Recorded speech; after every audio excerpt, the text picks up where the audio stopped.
The Honourable Minister for Status of Women and Gender Equality. Thank you, Speaker. Speaker, I'm very proud to be here today in this honourable House to talk about the important piece of legislation for Newfoundland and Labrador, an act respecting pay equity for the public sector and pay transparency for the public and private sectors, referred to as Pay Equity and the Pay Transparency Act. Our government has regularly stated and demonstrated our commitment to achieving gender equality here in Newfoundland and Labrador, and for supporting individuals who face systemic inequalities. To that end, there have been a number of concrete actions that our government has taken to increase women's participation in our economy and advancement within the workforce. Actions such as using women's employment plans and gender equity and diversity plans to increase women's participation in non-traditional fields and skilled trades. Actions such as implementing $15 a day daycare as of January 2022 and a further decrease to $10 a day daycare in January 2023.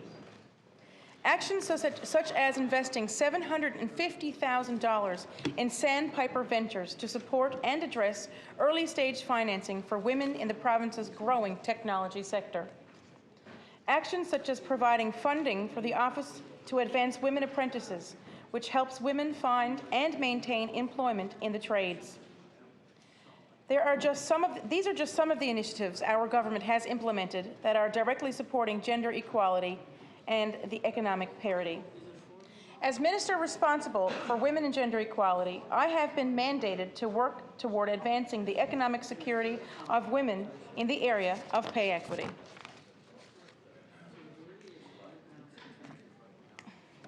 Can't hear. I am pleased today to deliver on that commitment and to speak to a historic milestone in enacting pay equity and pay transparency legislation here in Newfoundland and Labrador.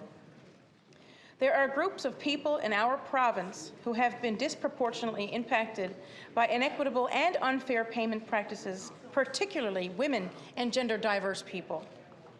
However, we know that there are additional intersectionalities that impact populations even further, including prejudice based on race, ability, and sexual orientation. This legislation will help all people, and will help to lift up groups of people who have faced barriers to fair and equitable compensation in the workplace.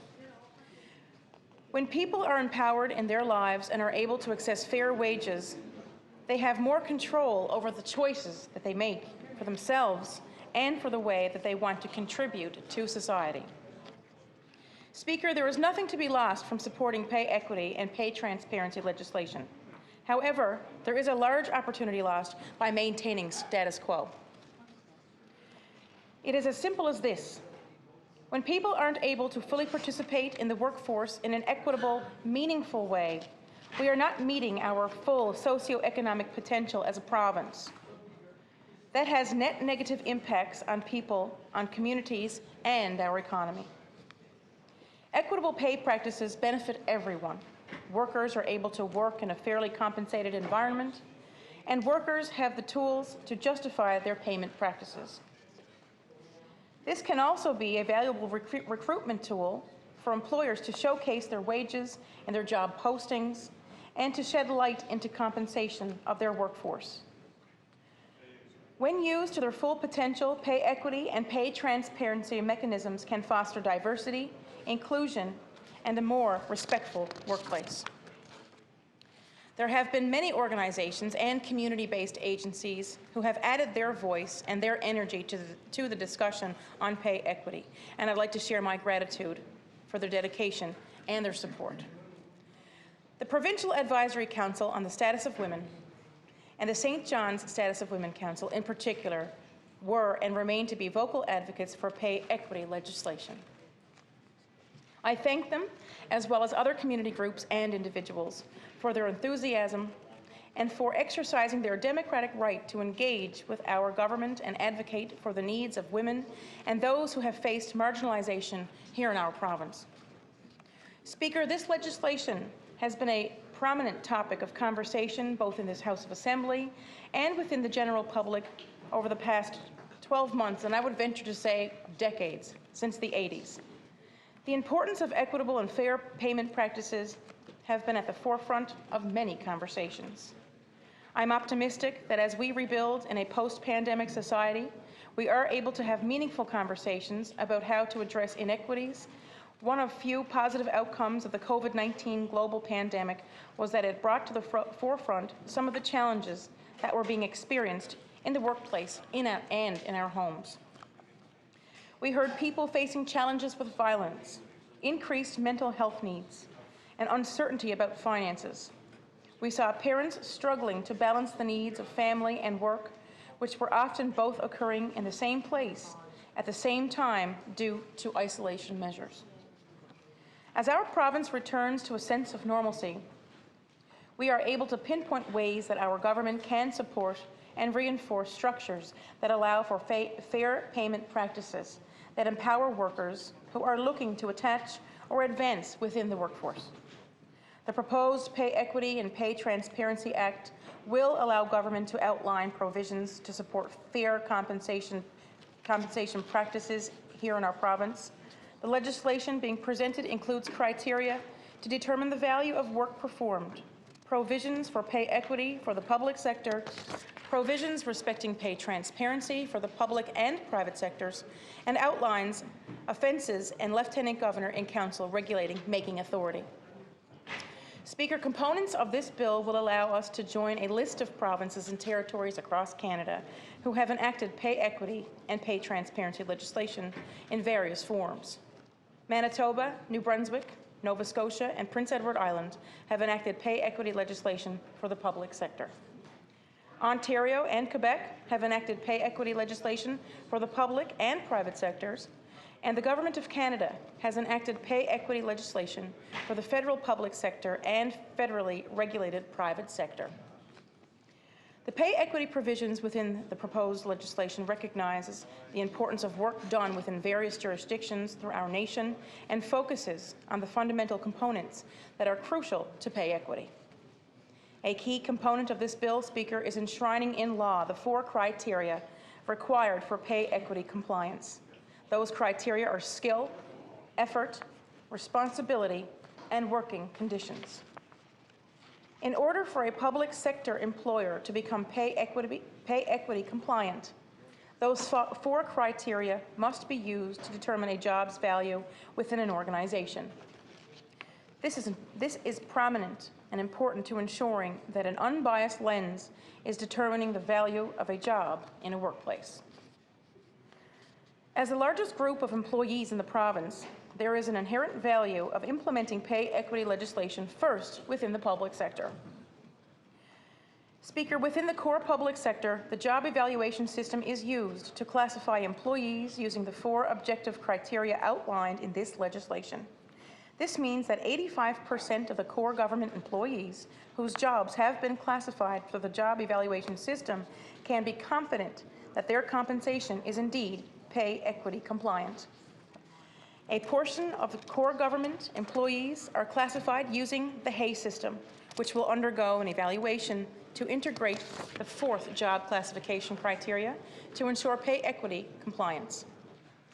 This is being worked on currently, and Speaker, we are confident that this will be completed by April 1, 2023.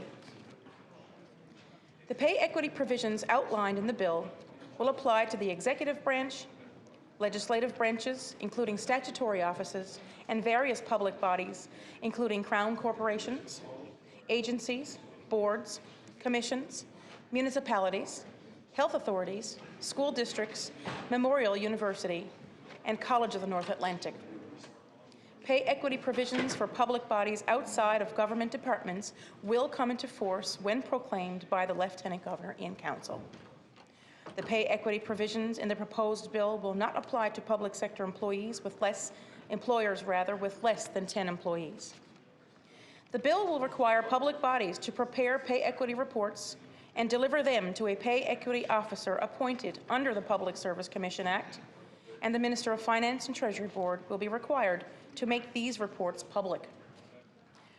This is an important component of the pay equity provisions and will provide an accountability mechanism, as well as gathering valuable job information about the composition of our province's workforce and job valuation within the public service. Features of the pay equity reports will be set out in regulation after consultation with public sector employers. While the pay equity provisions outlined in this legislation apply only to the public sector, our government is committed to implementing pay equity within the private sector in the near future. The legislation is a stepping stone or an open door. Our path forward will be informed by our consultation with the private sector, who will be able to share their input and valuable knowledge about how pay equity may be implemented within the private sector. Speaker, there are additional key elements of this bill that relate to pay transparency provisions.